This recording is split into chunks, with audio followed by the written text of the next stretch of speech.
Howdy, Jacob here. Today we're looking at ICL Group.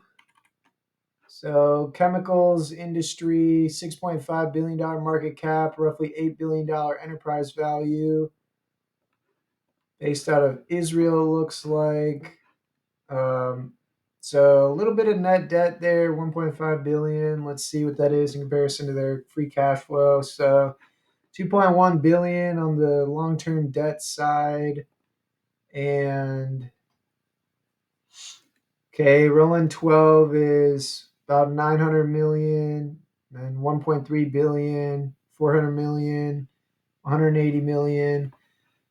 So pretty volatile business in relation to free cash flow. If we were to do a 5-year average, maybe 400 mil. So right now their dividend is 7%, and they're paying out 720 million. I would have to say that they're going to have to cut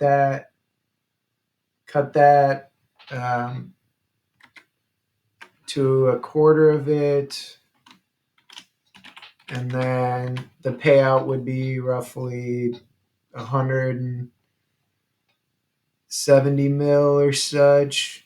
Or what is that? 720, 360, 180, 180 million.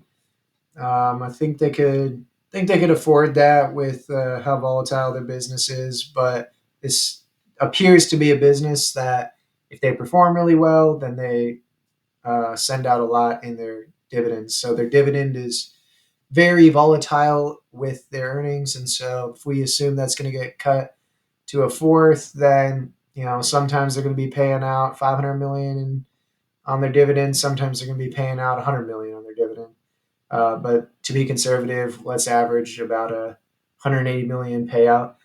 And then on the revenue side, let's see. So huge jump recently. Was that an acquisition? Doesn't look like that would be the acquisition. Looks just like a jump in the business itself. Could be a um, relation to inflation, or maybe a positive to the business from COVID.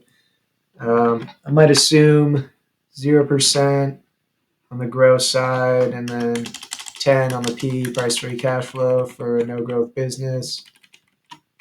11. Okay, earnings are a bit higher. I don't necessarily like that. Let's try 11, 7. Um, hmm. So I said their average free cash flow maybe 400. It's a little over 5 times on the long term debt side. See their interest expense on 2.1 billion. If it's gets increased a couple percent, you're looking at a 50 million. That's not hindering earnings too much, but I might still bump these down a little bit for that. And then the shares are relatively flat, so I guess I can put 0.2% because that's been pretty average for them. So right now, I'm definitely going to be waiting on this stock. It looks like it has to drop 55%, and I'd presume that they will cut the dividend. It's just going to be, historically, their dividend has been paid out with their depending on how much excess free cash flow they have, and they're just at the top part of their cycle. It looks like, I would presume.